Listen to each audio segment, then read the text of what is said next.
Thank you. Let's talk now to Fadi Nicholas Nassar. He is director of the Lebanon program at the Middle East Institute. He joins us from Beirut. Thank you very much for your time, sir. I just wondered, Hezbollah saying that it had completed the first phase.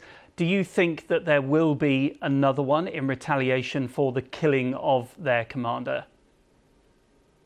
Well, first, thank you so much for having me. It's a difficult question. I would say we're really seeing Hezbollah leveraging strategic ambiguity.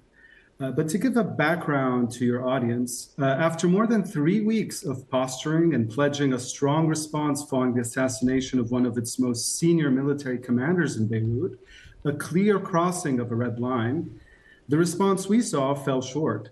Now, Israel has stated that this was a consequence of its successful preemptive strikes that thwarted what it claims was a larger response.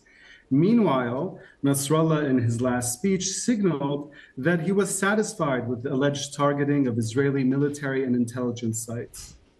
Now, against the backdrop of these two competing narratives, some have suggested that Hezbollah has essentially chosen to deprioritize restoring deterrence in order to avoid taking a more robust response that could trigger a full-scale conflict. To be clear, both Israel and Hezbollah are keeping the door open for a future response. So just explain for our viewers who might not know, who are Hezbollah and just how much power do they have in Lebanon? Look, that's an excellent question. And I would say I think that's a question the Lebanese and regional experts continue to ask themselves. Hezbollah is an organization that continues to evolve. It was established with the support of Iran after Israel's 1982 invasion of Lebanon.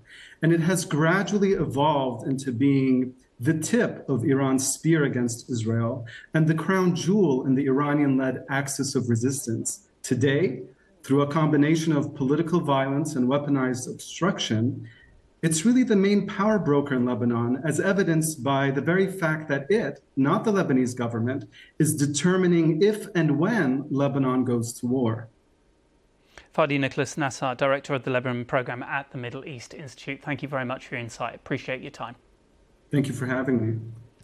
Around the world and across the UK, this is BBC News.